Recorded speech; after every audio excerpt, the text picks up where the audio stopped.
अरे हवा चली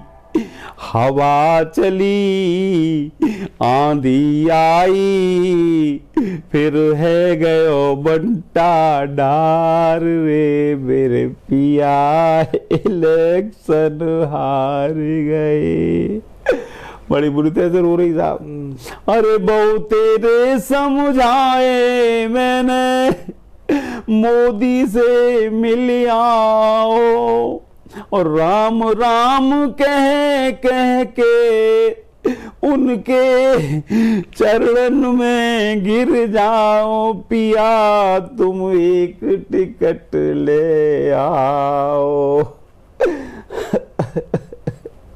अरे नहीं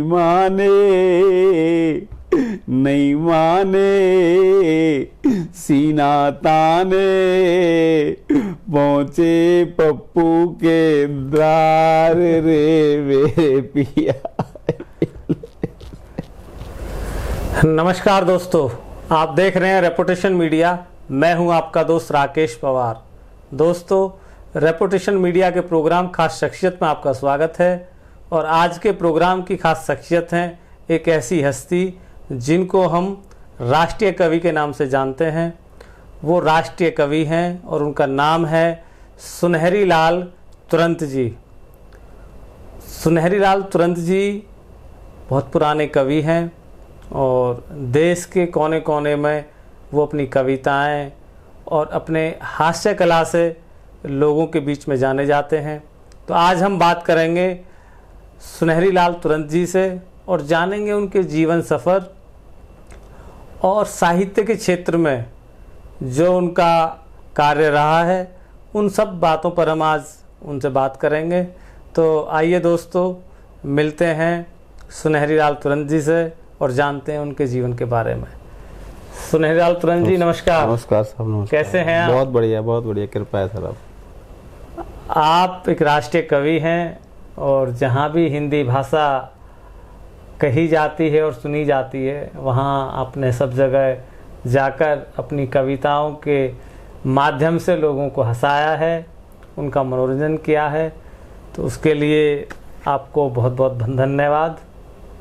तो तुरंत साहब जी, पहले तो आप इस तुरंत का जो रहस्य है वो हमारे दर्शकों को बताइए कि सुनहरी लाल तुरंत जी, ये तुरंत जो शब्द है, इसके क्या मायने हैं?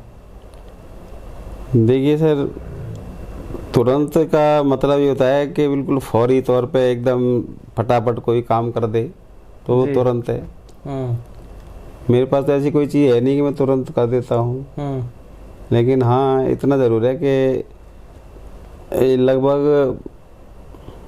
लगभग क्या बिल्कुल 1976 की बात है।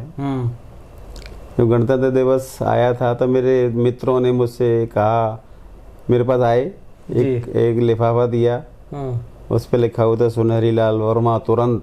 मैंने क्या है भाई इसमें, तुरंत क्या लिख दिया? बोले आज तुरंत कविता लिखनी है और कल सुनानी है। ओके। और कोई सी भी कविता हो और हास्य की होनी चाहिए। तो मैंने औपचारिक रूप से जो पहली बार कविता लिखी थी तो वो तुरंत के नाम से ही लिखी थी जी। और वो कविता इतनी बढ़िया गई थी, समाज में बड़ा अच्छा उसका रेस्पॉन्स गया था कि वो कविता ने मुझे कवि बना दिया। तो क्या कविता थी वो, हमें भी सुना दीजिए। मैं हाथरस के पास एक कस्बा है छोटा सा, मेड़ू जी, काका हाथरसी की जन्मभूमि के बहुत ही नज़दीक 5 किलोमीटर दूर जी। तो मेड़ू में मैं जहाँ रहता था वहाँ ब्रज भाषा बोली जाती है, तो मैंने ब्रज भाषा में ही कविता लिखी थी जी। और वो कविता ऐसी थी कि जब रक्षाबंधन पे जी जीजा जी जब जाते हैं ना ससुराल, पहले बहुत जाया करते थे ससुराल जीजा जी, अपनी पत्नी को भी लेवा लाते थे और बूरा खाने जाया करते थे जी। तो उस बुरे खाने की कुछ घटनाएं ऐसी मेरे दिमाग में उस समय हमारे उसमें गांव में, शहर में, कस्बा में हुई थी, तो उनकी थोड़ा सा बैकग्राउंड पता थी, तो उसको मैंने आधार बनाकर एक कविता लिखी। जी सुनाइए। तो जैसे पुराने लोग बूरा खाने जाया करते थे तो पैदल तो जाया करते थे जी। दूसरी चीज उनके पास कपड़े नहीं होते थे, उनके पास जूते तक नहीं होते थे, तो दोस्तों से मांग मांग करके ले जाते थे। बढ़िया बढ़िया किसके पास बढ़िया वो कमीज है, किसके पास बढ़िया जूते हैं, वो मांग करके ले जाते थे और ससुराल में साले और सालियों को दिखाते थे, अपना रंग मारते थे, देखो हम बढ़िया बढ़िया कपड़े हैं। तो एक जीजा जी की पहली बार जब शादी हुई तो बूरा खाने की चिट्ठी आई जी कि लाला बूरो खावे आ जाओ। अब मैं ब्रज भाषा में बोलूँगा जी, बोलिए ब्रज भाषा में। तो लाला बूरो खावे आओ, वो हम चिट्ठी में लिखो। तो जो चिट्ठी पढ़ी बूरा खाने की, जब चिट्ठी आया करी तो जीजा जी को ऐसा लगा करता था कि जैसे कि उसको परमवीर चक्र मिल गया हो जीते जी।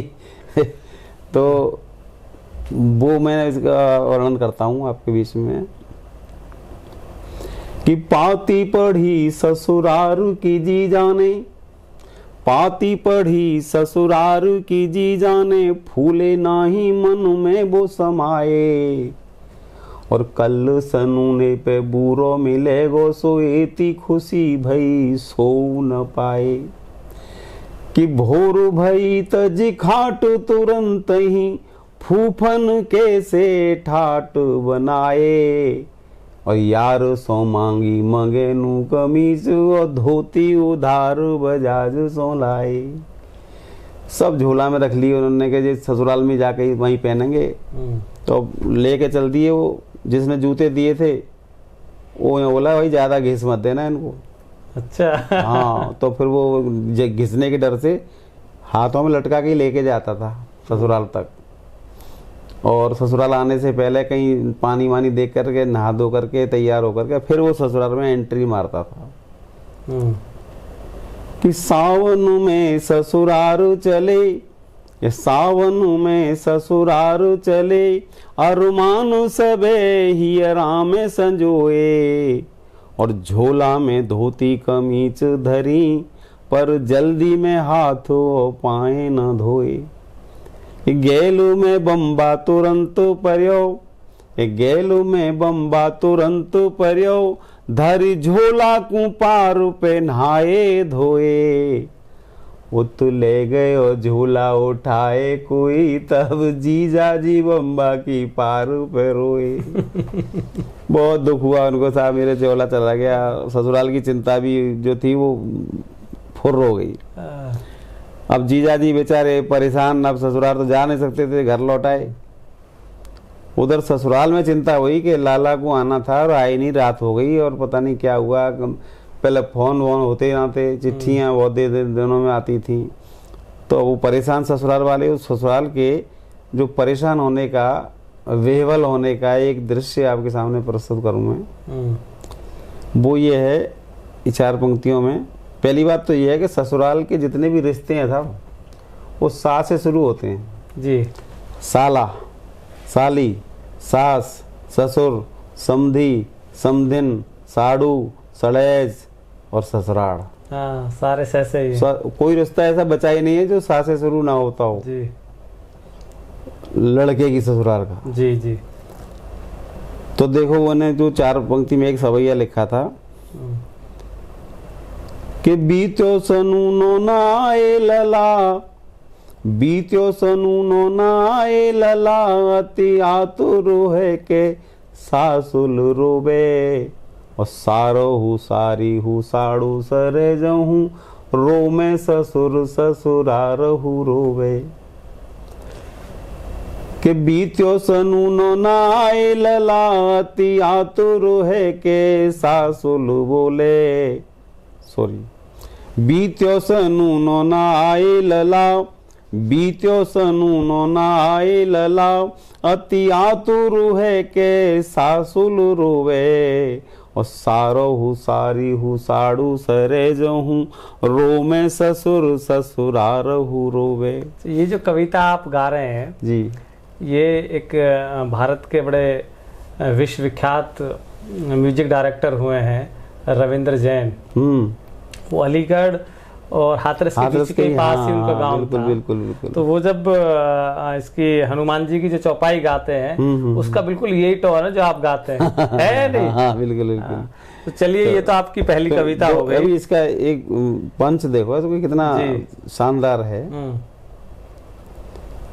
कि बीत्यो सनूनो न आए ललावती आतुर है के सासुल रोवे और सारो हूँ सारी हूँ साड़ू सरेज हूँ रो में ससुर ससुरार हूँ रोवे के हीन दशा जब देखे तुरंत तो दीन दशा करे पंथ हूँ रोवे और उत जीजा की याद में रो में जीजी इत झोला की याद में जीजा जी रोवे।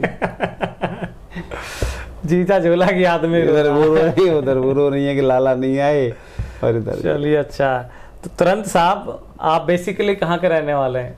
मैं हाथरस डिस्ट्रिक्ट बन गया अब तो, पहले तो तहसील थी। तो हाथरस जहाँ काका जी ने जन्म लिया था, हास्य के महारथी बहुत बड़े कवि जो दुनिया में उन्होंने हास्य को पहुंचाया, काका हाथरसी का बड़ा नाम रहा। हाँ जी। तो काका हाथरसी जी की कविताएं आती थी, किताब छोटी छोटी किताबें थी, पॉकेट बुक्स जैसी। उन किताबों को हमें कई बार जो है ना इधर उधर मिल जाती थी, मांग मांग करके ले आते तो पढ़ा करते थे। पहला कविता पढ़ने का शौक उन्हीं की कविताओं से ही हुआ था। तो आप हाथरस के पास, आपकी कौन सा हाथरस के पास में मेरा गांव मेडू पड़ता है, कस्बा है मेडू। मेंडू जंक्शन भी तो बोलते हैं। मेडू जंक्शन, वो जंक्शन हाथरस के नाम से है। हाथरस जंक्शन है, लेकिन उसको मेडू जंक्शन बोलते हैं क्योंकि वो बड़ा कस्बा गांव वो मेडू ही था। आपकी प्रारंभिक एजुकेशन?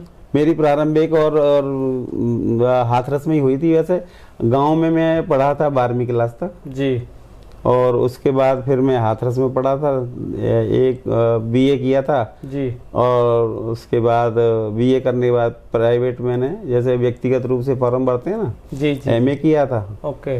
और अलीगढ़ में मैंने वो बीएड की परीक्षा पास की थी वार्षिक कॉलेज से जी। उसके बाद मेरी रेलवे में नौकरी लग गई थी बीएड करने के बाद। हाँ, तुरंत बाद लग गई थी। मेरे सारे काम तुरंत हुए थे, तुरंत ही बीएड करने के बाद तुरंत मेरी नौकरी लग गई। घर में कौन कौन लोग हैं आपके? अभी मैं यहाँ रह रहा हूँ दिल्ली में, 40 साल करीब हो गए, 40 साल, हाँ 40 साल हो गए। सन 80 में आया था, 40 नहीं हुआ अभी, मैं आया था 84 में आया था। ओके। यहाँ दिल्ली में जी, बच्चों को लेकर के जी। तब से प्रॉपर यहीं रह रहा हूँ। वैसे 40 साल से लगातार मैं दिल्ली में ही हूँ। तो घर में कौन कौन, कितने भाई बहन हैं, माता पिता सब लोग? मेरे 7 भाई थे, जिनमें छोटा भाई दुर्भाग्यवश हमारे बीच नहीं रहा जी, कैंसर हो गया था उसे जी। और एक बड़े भाई हैं, वो अभी उनकी 3 साल पहले उनकी भी डेथ हो गई थी। वो रेलवे में ड्राइवर थे जी। बाकी अब हम 5 भाई हैं और एक बहन है सबसे छोटी। बाकी मदर फादर सब जो स्वर्गवासी हो गए। आपके बच्चे कितने हैं? मेरे 2 बच्चे हैं, एक बेटा एक बेटी। बेटा बड़ा है, ओके, वो हुंडई मोटर्स में जनरल मैनेजर है, गाजियाबाद में, वेरी गुड, सेल्स में। अच्छा, बेटी? और बेटी उसने भी MBA किया था, वो शादी हो गई उसकी, तो वो आजकल भटिंडा में है। मेरे दामाद जो है ना, कॉटन कॉरपोरेशन में हैं वो branch manager, deputy branch manager हैं। तो आप लगभग 84 से यहाँ दिल्ली में रह रहे हैं? हाँ सब। तो हमारे दिल्ली में आते ही दंगे शुरू हुए थे, वही 84 वाले इंदिरा गांधी वाले। हाँ, आने की देर हुई तो ये लगा था हम कहाँ भाड़ में आ गए, आफत में आ गए, और तो हमारे पेट में पानी हो गया था। तो यार दिल्ली बहुत बेकार है। तो तुरंत साहब, जब आप रेलवे में लगे तो रेलवे में कितने दिन आपने काम किया? रेलवे में करीब 3.5 वर्ष काम किया था। अच्छा, उसके बाद फिर मेरी जॉब लगी इसमें टीचिंग में। अच्छा, आप टीचर भी रहे हैं? हाँ, टीचर में मैंने 35 साल नौकरी किया है टीचर की। तो गवर्नमेंट उसमें थे आप? गवर्नमेंट दिल्ली गवर्नमेंट के स्कूल में जी। मैं TGT रहा था शुरू में, ओके। बाद में फिर मैं PGT हो गया, लेकिन मैंने पहले ही दिन से PGT वाली क्लासें ली थी जी। 11th 12th को ही पढ़ाया करता था, छोटी क्लास में मुझे पढ़ाया। क्या सब्जेक्ट आप पढ़ाते थे? मेरी हिंदी थी सर। अच्छा, हिंदी साहित्य? हिंदी, हाँ, साहित्य जनरल में और व्याकरण वगैरह सब कुछ। ये कवि की जो नींव है वो स्कूल टाइम में आपकी पड़ गई थी? ये तो मैं छोटा था ना, तो मेरे दादाजी ने ग्रामोफोन खरीदा हुआ था, तो वो आते थे रिकॉर्ड, उनको ऐसा रख के सुई रख करके चलाया करते थे। तो जब दादाजी खाना खाने चले जाते थे तो हम छोटे छोटे थे, तो उसको ऐसा रख करके चलाया करते थे। हम चाबी भरना आता नहीं था, चाबी टूट गई हम पे एक बार, तो दादाजी ने बड़े डांट लगाई, कोई किसी ने तोड़ी, हम तो भाग गए थे, हमें पता। दादाजी क्या करते थे आपके? दादाजी मेरे हकीम थे। हकीम थे? हाँ, और स्वर्णकार थे, सोने चांदी काम करते, दोनों ही काम करते थे वो। ओके। और फादर भी? पिताजी भी वही करते थे, सोने का ही काम था। पिताजी को भी गाने का मतलब शौक हो गया था, वही गाने सुनने का। उनके आसपास के मित्र लोग जो है ना, वो फिल्मी गाने गाया करते उस समय के जी, और उन गानों में भजन वगैरह। और मेरी माँ जो थी, वो माँ को लोकगीत गाने का बहुत शौक था। उनकी आवाज़ इतनी सुरीली थी जी, बहुत बढ़िया थी, पूरे मोहल्ले की वो समय बॉस थी। तो मतलब कहीं ना कहीं जेनेटिक आपके अंदर था वो सर? वहीं से आया है, माँ से ही आया है। तो आपने स्टेज शेयर कौन से सन में स्टार्ट की करनी? ये जो है मैंने सन बताया था 1976 में, जो गणतंत्र दिवस का कवि सम्मेलन हुआ था, उसमें मैंने प्रॉपर कविता सुनाई थी। इससे पहले मैं 9th क्लास में। प्रोफेशनल आप कब आए? मैं बताता हूँ। 9th क्लास में सबसे पहले हमारे 15 अगस्त का एक फंक्शन हुआ था, तो मैंने अपने दोस्त के साथ मिलकर के एक पैरोडी लिखी थी जी। और वो पैरोडी जो है सुनाई, तो मुझे एक बनियान मिली थी पहनने के लिए। एक मुझे टी शर्ट नहीं होती थी, बनियान होती थी, सैंडोज, एक उसको मिली थी। तो उस बनियान ने ऐसा जादू फेरा कि अब दोबारा जो गणतंत्र दिवस आया, तो फिर हमने कविता एक पैरोडी लिखी, तो फिर हमें एक किताब मिली थी जी, दोनों को। वो शौक लग गया कि भाई कुछ इनाम मिलेगा। प्रियदर्शिनी इंदिरा गांधी एक किताब मिली थी। तो तुरंत साहब, आपका जो बचपन था जी, तो बचपन में पारिवारिक स्थितियां कैसी थी? बचपन कैसा गुजरा आपका? बचपन बड़ा शाही जिंदगी थी साहब। घर में रोटियां नहीं बन पाती थी। अच्छा। स्वर्णकार होने के बाद? स्वर्णकार होने के बाद, स्वर्णकार क्या, उस समय 69 में स्वर्ण नियंत्रण कानून लगा था जी, तो उसमें काका जी ने भी एक कविता लिखी थी, स्वर्ण नियंत्रण देखकर पीड़ित हुए सुनार, और बिना मौत मरने लगे तब जागी सरकार। अच्छा। तो ऐसा एक कुंडलियां लिखी थी उन्होंने। उस समय बहुत गरीबी थी जी। सन 62 का युद्ध होकर चुका था, देश में अनाज की कमी थी, हमारे घरों में भी अमेरिका से पता नहीं कहाँ से आटा, वो बना हुआ आटा आता था, वहाँ से गेहूँ आया था जी, वो खाने को मिलता था। 1 रुपये मीटर की वो आया करती थी, चाइनीज वो सिल्क जैसी कपड़ा होता था, 1 रुपये गज जी, 75 पैसे गज, 1 रुपये गज। तो उस के कपड़े बनते थे हमारे लिए। तो होली दिवाली, अभावों में जीवन था। अभावों में जिए थे सर, बिल्कुल। लेकिन अभावों में वो जो आज हमारे पास पैसा संपत्ति सब कुछ होने के बावजूद वो सुख नहीं है जो उस समय होता था, जो आनंद था उसको देख करके। कई बार, एक दिन तो मैंने एक कविता लिखी थी, छोटी सी, दो लाइन सुनाऊं उसकी जी जी, कि बचपन के दिन 4 जाने कहाँ गए, बचपन के दिन 4 जाने कहाँ गए, और वो सुख के भंडार जाने कहाँ गए, कंचे गोली गेंद गुल्लियां गुब्बारे, कंचे गोली गेंद गुल्लियां गुब्बारे, और वो लंगोटिया यार जाने कहाँ गए। बहुत शानदार। ये बचपन याद आता है, बड़ा रोता हूँ। एक दिन तो मैं की कविता पढ़ रहा था, सुभद्रा कुमारी चौहान की, मेरा नया बचपन जी, बार बार आती है मुझको मधुर याद बचपन में तेरी, और गया ले गया तू जीवन की सबसे मस्त खुशी मेरी।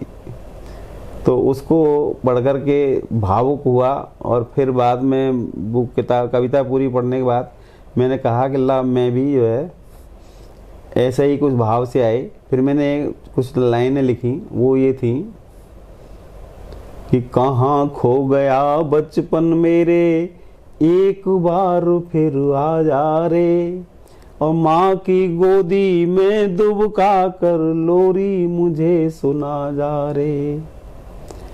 याद आती थी उस समय के बचपन की कि माँ सोती थी गीले में, सूखे में मुझे सुलाती थी, और रात रात भर जगती थी माँ, कितने कष्ट उठाती थी।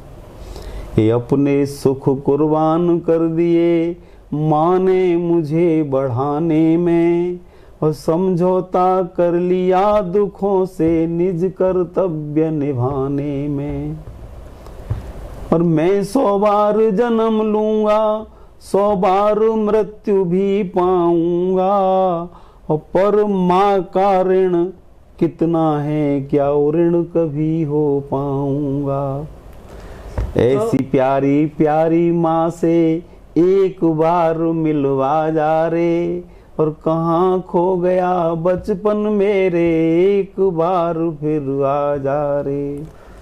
बहुत लंबी कविता है, ये गीत है, ये 100 पेज का एक गीत है सर। अच्छा, तो ये तुरंत साहब आप प्रोफेशनल मंच शेयर कब करने लगे?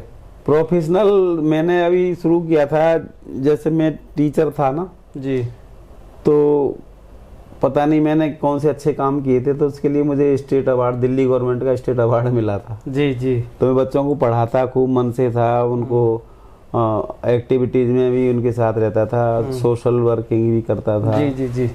तो मुझे दिल्ली गवर्नमेंट का state award, best teacher award मिला था जी। और उसी हफ्ते मुझे, जिस हफ्ते वो मिला था, उसी हफ्ते मुझे दिल्ली में हिंदी अकादमी का बेस्ट टीचर अवार्ड वहाँ से ही मिला था जी।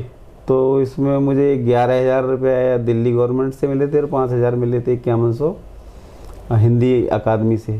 तो मैंने उनकी 2004 की बात है जी। तो मैंने उनकी फिर दावत दी लोगों को, जो भाई सब लोग दावत मांग रहे थे, तो मैंने दावत दी, तो उसमें मेरे 22,000 रुपये लगे जी। 7,000 और मेरी जेब में से 7,000 लगे, 5,000, हाँ 7,000 लगे तो 7 नहीं 6,000 करीब। हाँ चलो कोई नहीं। हाँ, तो हाँ। तो वो पैसे मेरी जेब में से लगे।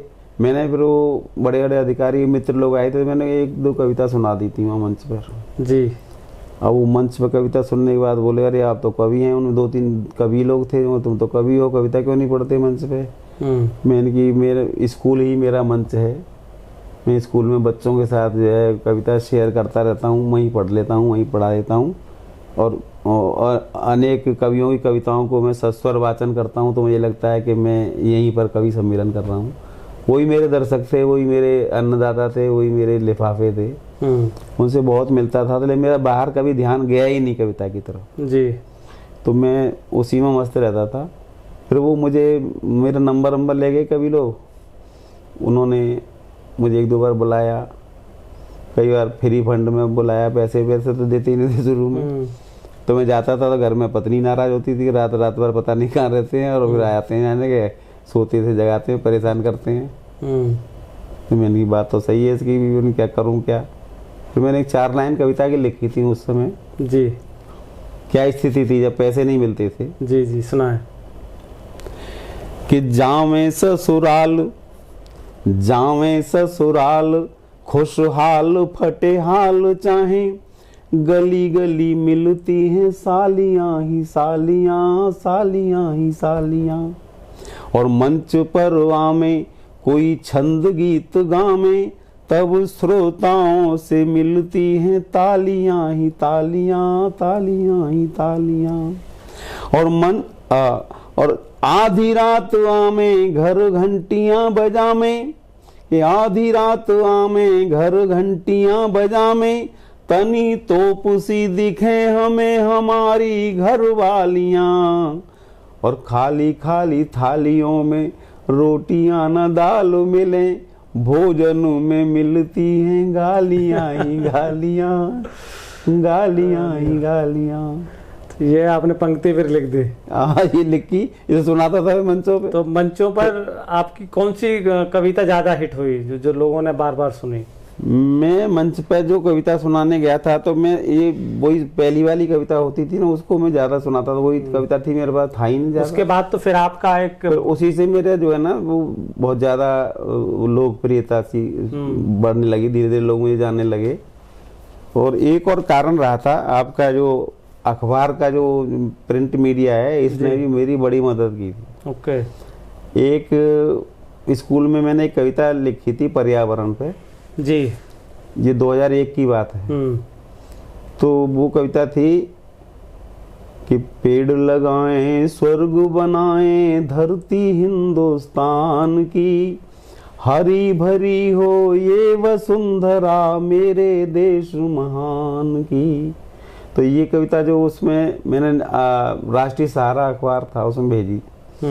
मेरे बेटे के मित्र के पिताजी थे उसमें, तो वो मेरी कविता को ले गया, उसने बेटे ने अपने मित्र को दी, मित्र ने अपने पित्र को दी और पित्र ने चित्र में उसको छाप दिया। और जो छप के आई तो उस समय 150 रुपये भी 150 रुपये भी उसके वो आए थे, चेक आया था।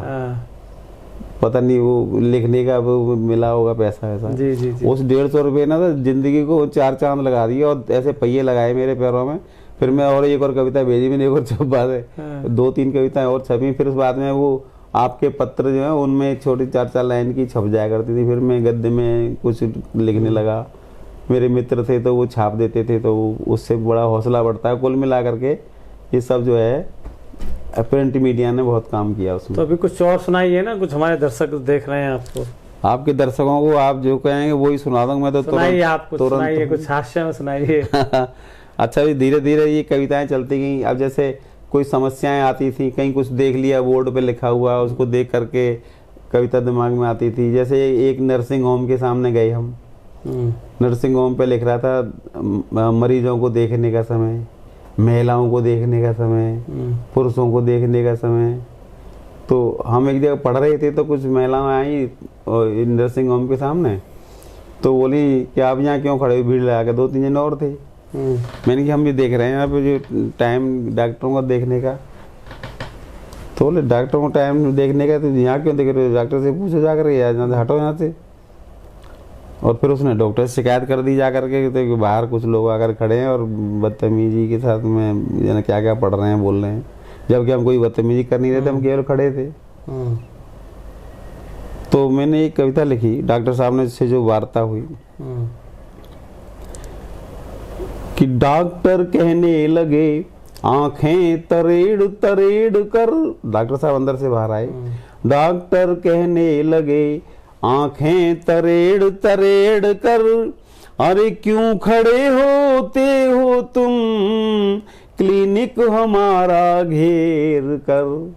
और फिर कहे अपशब्द क्लिनिक से हमें कुछ दूर कर, देखते हो क्यों यहाँ तुम स्त्रियों को घूर कर। अच्छा। तो हमने कहा श्रीमान जी, हमने विनम्रता पूर्वक देखा, हमने कहा श्रीमान जी अपशब्द तो मत बोलिए और थोड़ा हमारे पास आकर आंख दोनों खोलिए। ये लिखवा दिया है बोर्ड पर, ये आपने ही पाठ है कि स्त्रियों को देखने का समय 6 से 8 है। अच्छा। इसलिए मैं समय से पहले कभी आता नहीं और 8 बजते ही यहाँ मुझसे रुका जाता नहीं। और कष्ट होता हो तुम्हें तो काम इतना कीजिए, टाइम लिखा जो बोर्ड पर जल्दी से मिटवा दीजिए। डॉक्टर बोले बात सही है बेटे, वो तो हमारा देखने का समय, मैंने फिर हमारा कब है समय, तो हमारा महिलाओं को देखने का आपका समय, हमारा समय कब है, हमारा समय कब है। तो बोले तुम जाओ बेटे यहाँ से निकल लो। तो ऐसी कविताएं जो दिमाग में आती, कुछ कोई चीजें दिमाग में आ जाती है ना, तो उस पर कविता तुरंत ही कविता लिख जाती है। तो किन किन कवियों के साथ आपने मंच शेयर किया है अभी तक? मैंने अब किन किन का नाम नहीं लूं, जिनके साथ शेयर किया है बड़े बड़े कवि हैं उनमें से। हाँ, बड़े बड़े कवियों में मैं जिन्हें बड़ा बड़ा मानता हूँ जी, और वो हैं भी बड़े, मेरे मानने से क्या होगा। हास्य के सबसे बड़े धुरंधर कवि, विश्वविख्यात कवि सुरेंद्र शर्मा जी। सुरेंद्र शर्मा जी ओज के बहुत ही महत्वपूर्ण और विशेष और अंतर्राष्ट्रीय स्तर पर इनकी एक पहचान है, इन्होंने देश को पहचान दी है। डॉक्टर हरिओम पवार जी मेरठ के जी, डॉक्टर कुंवर बेचैन जी, आज की इस पीढ़ी में देखो तो प्रवीण शुक्ल हैं, अनिल अग्रवंशी हैं, और एक बहुत बड़ा नाम जिसे कहते हैं जो फिल्मी दुनिया में अभी अपनी रंग बिखेर रहा है, शैलेश लोढ़ा जी। शैलेश लोढ़ा जी, हाँ जी। ओके। तो उनके साथ काव्य पाठ करने का भी मौका मिला है। उनके साथ वाह वाह में या दिल्ली नोएडा में वो जो शूटिंग होती थी जी फिल्म सिटी में, तो 4 एपिसोड मेरे यहाँ उन्होंने मेरे लिए शूट किए थे। तो तब से थोड़ी सी जान पहचान हुई। फिर उसके बाद मुझे बॉम्बे में उन्होंने उसमें वाह वाह वाह क्या बात है उसमें जो छुपा रुस्तम के तौर पर बुलाया जी। तो मैंने वहाँ कविता सुनाई, तो वो छुपा रुस्तम में अच्छे उनको टीआर भी मिली होगी थोड़ी बहुत मेरी वजह से। फिर उन्होंने 15 दिन बाद फिर बुलाया मुझे कि दूसरी और एक और कविता सुनाओ, आजकल जो है लड़के लड़कियों का प्रेम प्रसंग ज़्यादा चल रहे हैं, इस पर कुछ कविता लिखो लाओ और वो सुनाओ। तो याद है आपको वो कविता? हाँ वो याद है मुझे। सुनाइए जरा लड़के लड़कियों का प्रसंग पर। तो मैं जब रात को मेरे पास फोन आया कि सुबह आ जाओ और भाई ये आ जाना, सारा टिकट का पैसा हम दे देंगे, तो मैंने वो उसी में लिखी थी बाई एयर 2 कविताएं लिखी थी मैं हवाई जहाज में बैठ करके जी। पहली कविता तो ये थी कि आजकल जो है ना लव मैरिज बहुत होती हैं जी, और लव मैरिज होने के बाद में कुछ दिन जो है लव चलता है, उसके बाद मैरिज भी चलती है, फिर धीरे धीरे लव भी खत्म हो जाता है और मैरिज भी खत्म हो जाती है, ये तलाक हो जाता है। और तलाक नहीं होता तो झगड़े रहते हैं, तो झगड़े रहते हैं तो फिर नई नई शादी वाले फिर परेशान हो जाते हैं पत्नी से, फिर ससुर साहब को फ़ोन करते हैं और वो कहते हैं कि अपनी लाड़ो बिटिया को कुछ दिन बुलवा लो पापा जी, कि अपनी लाड़ो बिटिया को कुछ दिन बुलवा लो पापा जी, और रोज रोज के झगड़ों से तुम हमें बचा लो पापा जी। ये दफ्तर जाना पड़ता है, हम 5 बजे उठ जाते हैं, पहले पानी भरते हैं फिर चूल्हा भी सुलगाते हैं, और 6:15 बजे चाय बना धनों को जगाना पड़ता है, 6:15 बजे चाय बना धनों को जगाना पड़ता है, और कभी कभी तो गुस्से में थप्पड़ भी खाना पड़ता है, अरे थप्पड़ खा कर भी जिंदा है हमें संभालो पापा जी, और अपनी लाड़ो बिटिया को कुछ दिन बुलवा लो पापा जी। और एक और समस्या आती है उनके सामने, वो कह रहे थे, वो कहते हैं कि वैसे तो दिन में 9-10 मौसमी का रस पीती है, कि वैसे तो दिन में 9-10 मौसमी का रस पीती है, और फिर भी मेरा खून पिए बिन नहीं एक पल जीती है, और मेरी गलती पर मेरे बच्चों को पिटना पड़ता है, ऐसे में मुझको कछुए की तरह सिमटना पड़ता है, और कछुआ बनकर रेंग रहा हूँ मुझे उठा लो पापा जी, अपनी लाड़ो बिटिया को कुछ दिन बुलवा लो पापा जी। और युद्ध शुरू होता है तब हथगोले भी शर्माते हैं, और तोपें अश्रु बहाती हैं, परमाणु बम थर्राते हैं, और घर की पौड़ी के बाहर जब बर्तन फेंके जाते हैं, ऐसे में हम अपनी खटिया के नीचे घुस जाते हैं, अरे हम खटिया के नीचे हैं तुम खींच निकालो पापा जी, अपनी लाड़ो बिटिया को कुछ दिन बुलवा लो पापा जी। तुरंत साहब ये वाली और सुनाओ आप, ये जो आपकी नेता वाली है ना, वो जो नेता हार जाता है उसका कुछ थोड़ा सुनाओ। वो मंच पे सुनाने में मजा आता है, लेकिन चलो मैं आप कह रहे हैं तो 2 लाइन सुना देता हूँ। सुनाओ सुनाओ।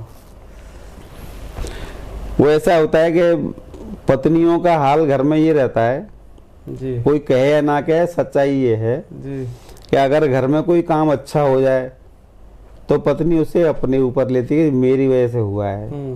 और एक काम अगर खराब हो जाए, कोई सा भी 100 काम में से एक काम खराब हो जाए पति पे, तो उस पर इतनी डांट पड़ती है बेचारे पे, मुझ पे खुद पड़ती है। बस ज्यादा सताए हुए हो। हाँ हाँ, मुझ पे खुद पड़ती है कि जी तुम्हारी वजह से नुकसान हुआ है। वो नुकसान तो हमारी वजह से होता है और फायदा उनकी वजह से। और फिर कहती है मैं तो पहले से ही मना कर रही थी, ये मत करो मत करो, फिर मेरी सुनता कौन है। तो ये हाल जो है घर घर का है, घर घर की कहानी है। नेताओं घर में भी ऐसे होता है, नेता चाहे कितना ही बड़ा हो, पर घर में घुसेगा तो बिल्कुल जीरो बन के जाता है वो। बाहर हीरो, घर में जीरो। किसी ने पूछ लिया था कि नेताजी तुम तो बाहर तो बड़े शेर रहते हो मंचों पे, तो घर में आके क्या हाल है। शेर तो हम घर पे भी रहते हैं, पर हमारे वो भवानी सवार रहती है। तो नेताजी जो है एक इलेक्शन जब हार जाते हैं ना, तो उनकी पत्नी और उनको अच्छी तरह से उनकी धुलाई करती है कि मैंने कितने दिनों से मना कर रही, 15 साल से मना कर रही कि यार टिकट यहाँ से मत लो या पार्टी छोड़ दो, लेकिन तुमने छोड़ी नहीं ये पार्टी। तो ऐसे ही एक नेताजी घर पे ये सुनने को मिला, वो मैंने कविता में लिखा जी। पत्नी रो रही थी उनकी, और वो रो रही थी, यूं कर रही थी, अरे हवा चली हवा चली आंधी आई, फिर है गयो बंटा डार रे मेरे पिया इलेक्शन हार गए। बड़ी बुरी तरह से रो रही साहब। अरे बहु तेरे समझाए मैंने, मोदी से मिल आओ, और राम राम कह कह के उनके चरण में गिर जाओ, पिया तुम एक टिकट ले आओ। अरे नहीं माने नहीं माने, सीना ताने पहुंचे पप्पू के द्वार रे मेरे पिया।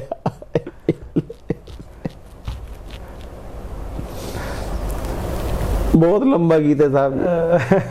मंच पर सुनाने का मजा ही अलग आता है। और ये मजा इसलिए ये एक मैंने नया तरीका है हिंदी के कवि मंचों पर हंसाने के, लोगों को हंसाने के लिए ये नया तरीका खोजा क्या है। मैं 11वीं क्लास से रामलीला के मंच पर काम करने लगा था।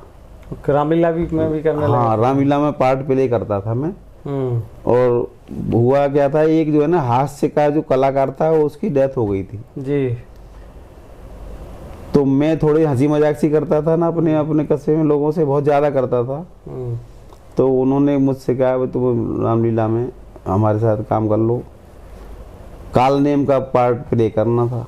काल नेम जो हनुमान जी को रोकता है ना, वो काल नेमी। हाँ, काल नेमी जो राक्षस था, तो वो हंसाने का था एक पात्र होता, उसमें एक पैदा कर दी थी कि तो वो उसको पार्ट प्ले करने के लिए मुझसे बोले, मैं नहीं भैया मेरे हाथ, मैं तो हाथ जोड़ता हूँ, मुझे मार पड़ेगी घर में। तो बोले हम तुम्हारे भाई साहब से, बड़े भाई से कहलवाते हैं तो कर दोगे। मैंने कि वो कहेंगे, वो मुझसे कहेंगे तो मैं कर दूंगा, तुम कहोगे तो नहीं मैं करूंगा। तो उन्होंने उनसे कहा होगा, तो बोले कि हाँ मैं बोल दूंगा। तो जा वो रामलीला वाले कुछ कह रहे हैं, वो पार्ट प्ले करिए जाकर।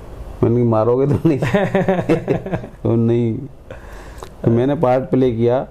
मैंने उन दिनों ये सितंबर के महीने में रामलीला होती है, सितंबर अक्टूबर में, तो 140 कपड़े पहन करके अपने ऊपर 140 कपड़े 140 कपड़े, एक के ऊपर ये पजामे, ये बनियान के भीतर बनियान, और वो बनियान भी पहनी जिसको ऐसा क्यों हंसाना लोगों को।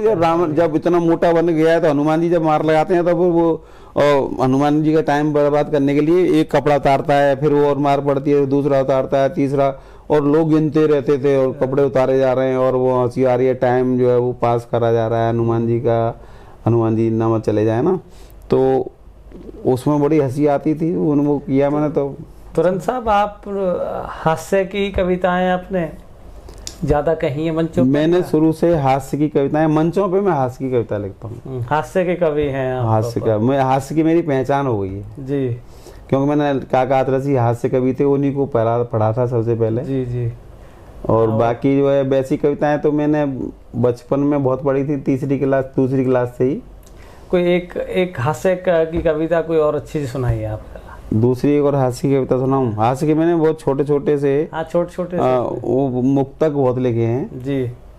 और मुक्तक ये है कि जब हम 11वीं क्लास में पढ़ते तो शरारत करते थे जी।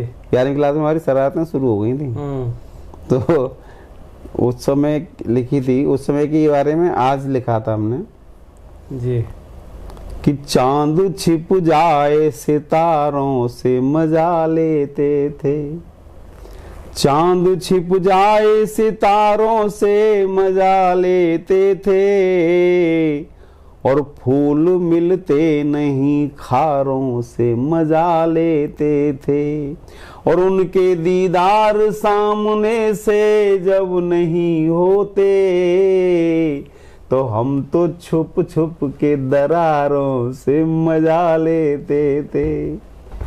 ये ऐसी ऐसी कविताएं लिखी और आज मैं ऐसी कविताएं लिखता ऐसी हूँ, लेकिन उसमें एक मैसेज ये छोड़ता हूँ कि कभी टेंशन हो जिंदगी में तो टेंशन से बचो, जितना बच सकते हो बचो। टेंशन तो है ही, जी जी जी। पैदा होने के बाद ही शुरू हो जाती है टेंशन है। आदमी नहीं, अगर टेंशन नहीं है तो उसे टेंशन देना शुरू करते हैं। जैसे आप जानते हैं, लेते हैं टेंशन?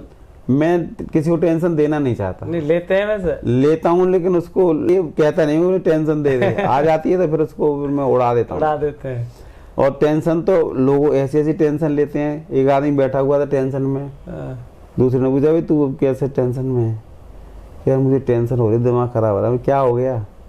एक दिन ये सारी दुनिया मर जाएगी। अच्छा। तो बोले कि तो फिर तुझे क्या टेंशन है कि तो मरनी, दुनिया तो मरनी है ही। बोले मुझे टेंशन ये है कि जो सबसे लास्ट में मरेगा उसको शमशान घाट तक कौन ले जाएगा। अच्छा। ऐसी ऐसी टेंशन पाल लेते हैं लोग, बिना मतलब की टेंशन पाल लें। तो मेरा मतलब ये है कि टेंशन को पॉजिटिव सोचो, हमेशा पॉजिटिव एटीट्यूड में रहिए। हाँ, नेगेटिव सोचोगे तो नेगेटिव होते चले जाओ, पॉजिटिव सोचो। जैसे छत टपक रही हो तो ना तो हम इंजीनियर, ना हम मिस्त्री, और ना रात में हमारे पे कोई साधन कि हम रात में छत टपक रही है तो ठीक कर यहाँ जाकर। तो जहाँ टपक रही है खटिया में सरकार उधर टपक लेके 3 टपकेगी, तो 1 आध घंटा टपकेगी, रात 2 दिन तो टपकेगी ना 10 दिन तक। ठीक है। और ये सोचो कि आज देखिए इंद्र देवता कितने प्रसन्न हैं, आज मेरा लेंटर तोड़ के डायरेक्ट मेरे पास आ गए। ये सोच लो तो टेंशन खत्म हो जाए। सरन साहब, आपको जो चाहते हैं, आपके दर्शक जो आपको प्यार करते हैं, आपकी कविताएं सुनते हैं, उनको आपको क्या मैसेज देना चाहेंगे? मैसेज ये देना चाहता हूँ, मेरी तरह से रहिए जिंदगी में।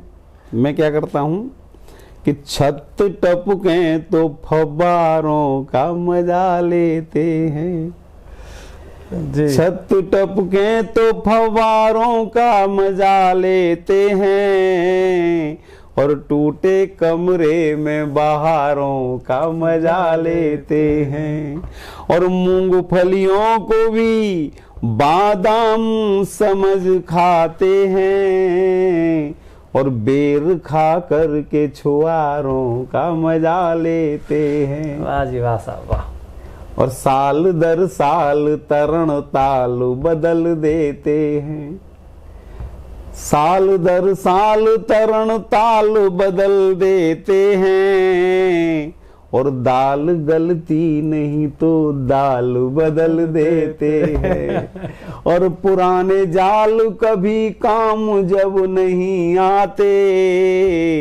तो मछलियां देख के हम जाल बदल देते हैं, और बंद पैकेट का नया माल बदल देते हैं, लोग बनते ही बड़े चाल बदल देते हैं, और हम तो उनसे भी सनम 4 कदम आगे हैं, साल होता नहीं ससुराल बदल देते हैं। अब इस पे लोग कहते हैं तुम बहुत करेक्टर खराब है तुम्हारा, साल बदल देते हो। मेरा करेक्टर क्यों खराब है? मेरे ससुराल वाले किराए पे रहते हैं जी। और महानगर में जो है 11 महीने का एग्रीमेंट होता है, तो साल होने से पहले ससुराल दूसरे मोहल्ले में चली जाती है, तो ससुराल बदलती है मेरी, और क्या वो सही बात है। तो वैसा है। अब जैसे देखो कोरोना की महामारी आई, लोग घरों में बंद हो गए, कुछ नहीं मिलता था खाने पीने को, मन करता था लड्डू जलेबी बालूशाही खा लेने का, नहीं मिलती थी, घर बना लेते थे जी। तो उन दिनों क्या मजे थे। सड़क पर जाते तो वही लठ घूमते थे पुलिस वालों के जी। तो उसमें भी हमने पॉजिटिव सोचा। पॉजिटिव ये था कि घर बनाते थे, मिठाई का मजा लेते थे, घर बनाते थे, मिठाई का मजा लेते थे, और गोलगप्पों में खटाई का मजा लेते थे, और ऊब कर इनसे निकलते थे जब भी सड़कों पे, तो लॉकडाउन में पिटाई का मजा लेते थे। और हाल ये हो गया था, घर वाले दलिया मंगाते थे और हम जो है सूजी लेकर लौटते थे और सूजी कितनी लाए ये बता नहीं पाते थे, कि ना हमें पता होती थी कितनी सूजी है। रजाई में जाकर के देखते थे कि अब कितनी सूजी है। तो उसका ही एक मजा था कि लौट के घर पे रजाई का मजा लेते थे, लौट के घर पे रजाई का मजा लेते थे, और गर्म बोतल से सिकाई का मजा लेते थे। टूट जाती थी हड्डियां पुलिस के डंडों से, तो ऑनलाइन ही दवाई का मजा लेते थे।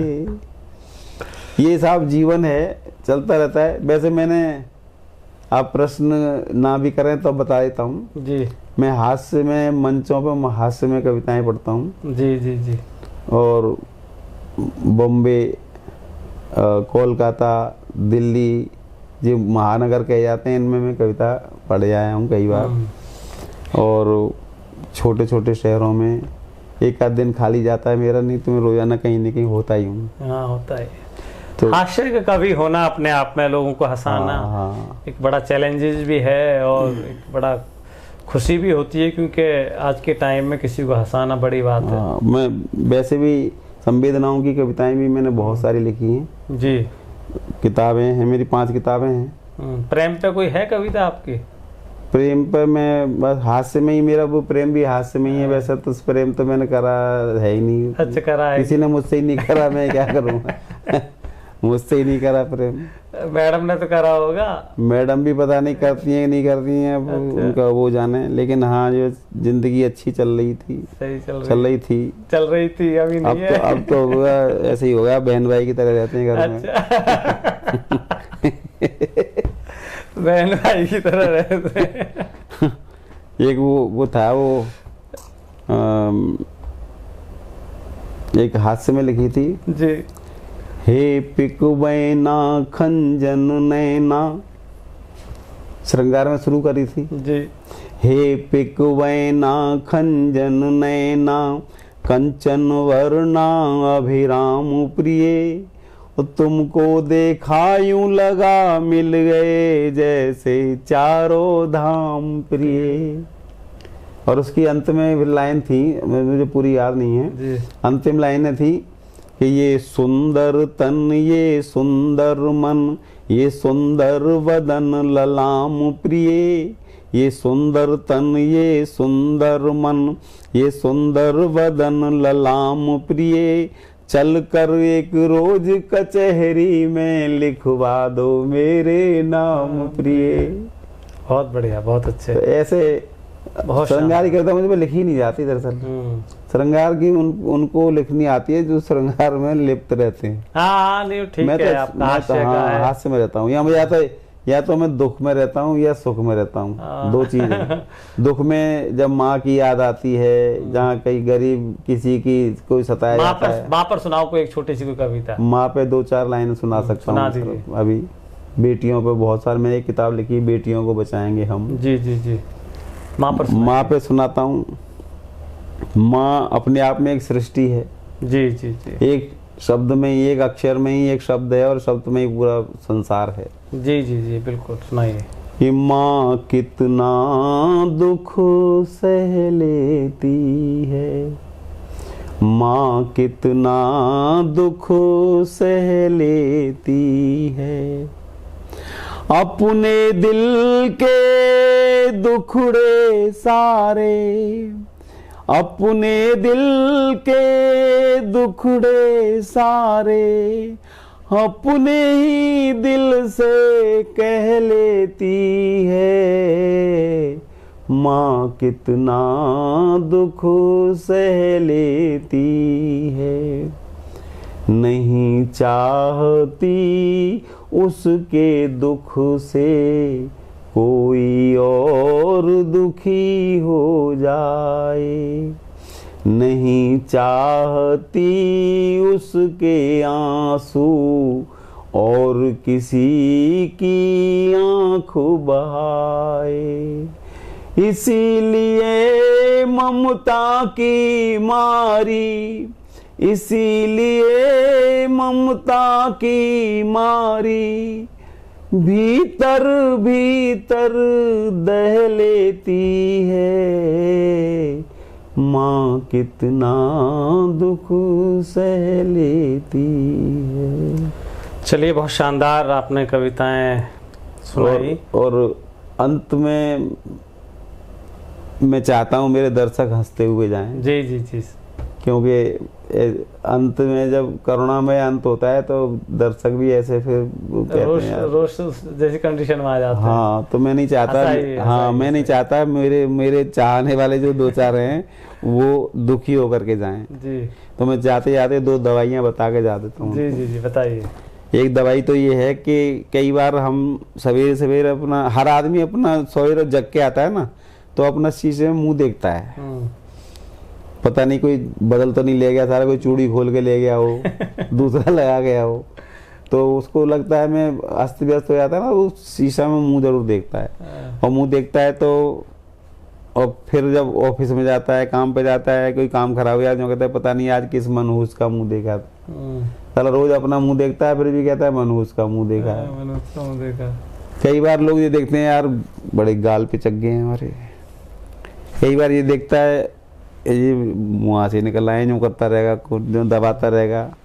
तो ये इनके लिए दो दवाई बता रहा हूँ कि किसी वजह से आपके पिचक गए हों गाल, किसी वजह से आपके पिचक गए हों गाल, तो बरतैया छेड़ दो फूल जाएं तत्काल।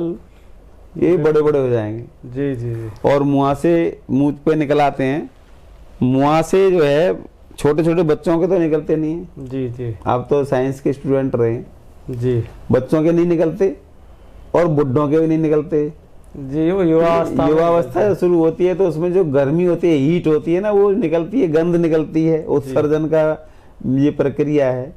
लेकिन जो बच्चे कहते हैं, जवान कहते हैं मेरा चेहरा खराब हो रहा है, परेशान, डॉक्टर के पास जाते हैं, खूब पैसा खर्च करते हैं, हजारों लाखों रुपया जो डॉक्टर साहब खर्च कर लेते हैं। यहाँ कोई दवाई लगा देंगे तो सारा पीठ वैसे निकलना शुरू हो जाएगा। वैसे मुँह से सबसे सॉफ्ट जगह यही है शरीर में जी, यहीं से निकलते हैं, क्योंकि जहाँ कमजोर जगह होगी वहीं से वो निकलेंगे। जी जी। तो ये तो डॉक्टरी का मामला है, लेकिन मेरी नज़र में ये मुँह से भगवान ने क्यों बनाए हैं। जी जी, पता है, फरमाए। कि चिकने गालों पर कहीं, चिकने गालों पर कहीं मजनू फिसल न जाए, चिकने गालों पर कहीं मजनू फिसल न जाए, इसीलिए करतार ने ब्रेकर दिए बनाए, इसीलिए करतार ने ब्रेकर दिए बनाए। बहुत शानदार, बहुत बढ़िया। रेपुटेशन मीडिया हमारा जो इलेक्ट्रॉनिक ये अपना प्रोग्राम है, चैनल है, तो हमारे जो व्यूवर्स आपको देख रहे हैं उनके लिए हमारे चैनल के बारे में कुछ कहना चाहेंगे? देखिए, मैंने सब आपके इस चैनल को आज से नहीं, मैंने बहुत समय हो गया मैं जब से इसको पसंद करता हूँ। जी जी जी। मेरा आपसे भी परिचय नहीं था, जब से मेरा ऐसे रेपुटेशन इससे बड़ी रेपुटेशन बनी है लोगों की। जी जी जी जी। जिनको कोई नहीं पूछता था वो भी आज रेपुटेशन वाले व्यक्ति हैं, बड़े हीरो हो रहे हैं वो। नहीं तो खैर उनको आपकी कृपा है, आपने वो मेरा धूल मिट्टी में पड़े हुए हीरो को जो है ना गले तक पहुंचा दिया। नहीं, ये तो हमारा देखिए कार्य है। हाँ, तो मैं जब भी इस पे कोई इंटरव्यू देखता हूँ या कोई पोस्ट नई पड़ी होती है, मैसेज होते हैं, कोई कविताएं होती हैं, गीत होते हैं, उनको सुनता हूँ, बड़ा अच्छा लगता है। मेरा भी मन हुआ था कि कभी मुझसे भी आप कोई भी इंटरव्यू लें, तो आज वो दिन आ गया। मैं बड़ा ये तो सौभाग्य है, भाग्यशाली हूँ। किसने आपको बताया और किसने नहीं बताया, आपने मुझे बुलाया, मैं इसके लिए आपका हमारी तो कोशिश तुरंत साहब यही रहती है कि समाज के अंदर जो अच्छे लोग हैं, जो अच्छे उसमें कार्य कर रहे हैं, हाँ, तो समाज के बीच में उनकी जीवन गाथाएं, उनके बारे में अच्छी बात है सर, अच्छी बात है। ये आपने अच्छा एक बीड़ा उठाया है जी जी। आप जो है ना अच्छाइयों को खोज के ला करके और पब्लिक को और अपने दर्शकों तक पहुंचाते हैं। बिल्कुल बिल्कुल। और मैं इस चीज को, ये सोशल मीडिया में बहुत बड़ा एक क्रांतिकारी कदम है जिसको आप जी जी जी जी जी बिल्कुल, कि जो सोए हुए लोग थे उनको दुनिया का हीरो बना दिया। नहीं बिल्कुल, ये तो सब परमात्मा की कृपा है। आपका स्वभाव भी बढ़िया है, आप जैसे अच्छे स्वभाव के हैं तो इसलिए आपसे लोग जुड़ना ही चाहते हैं, आपके साथ बैठना ही रेपुटेशन है। ये तो सब आप लोगों का प्रेम है। नहीं ये है, मैं वो नहीं कर रहा, आपको मक्खन लगा रहा हूँ। नहीं नहीं नहीं बिल्कुल, आपका स्वभाव ही ऐसा है। आप जो है ना बहुत हंसमुख प्रवृत्ति के व्यक्तित्व हैं। जो भी एक बार आपके उसमें आ जाए ना नजर में, या आपको कोई देख ले या मिल ले, बात हो जाए, तो आपका हो जाएगा वो। नहीं, ये हो ही जाता है। कृपा है। मैं खुद हो गया हूँ। अच्छा। हाँ, जैसे मैंने जो 2 लाइन कभी लिखी थी जी कि एक बार जो भी इनके संपर्क सूत्र में आता है, और ये हंसमुख इतने स्वभाव के बिना बांधे ही इनसे बंध जाता है। तो एक बार आपके है ना संपर्क में जो भी आता है ना, तो बिना बांधे ही आपके साथ बंध जाता है। अच्छा है, बहुत बढ़िया है, आप लोग ऐसे ही बने रहें। आपसे बात करके बड़ा अच्छा लगा। बहुत शानदार कविताएं आपने हास्य की सुनाई और अपने जीवन के बारे में बताया, तो आपको बहुत बहुत धन्यवाद। जीवन साहब बहुत कठिन डगर है। जी जी बिल्कुल। इसको जितना आदमी सुख से जीना चाहे उतना ही सुख से जी पाएगा, नहीं चाहेगा तो जी भी नहीं सकता। बिल्कुल बिल्कुल, इसलिए जिंदगी को मस्त होकर के जियो। जी जी जी। मुझे एक गाना, मैं गाने से बड़ी प्रेरणा लेता हूँ। एक गाना आया करता था जी, दुनिया में हम आए हैं तो जीना ही पड़ेगा, और जीवन है अगर जहर तो पीना ही पड़ेगा।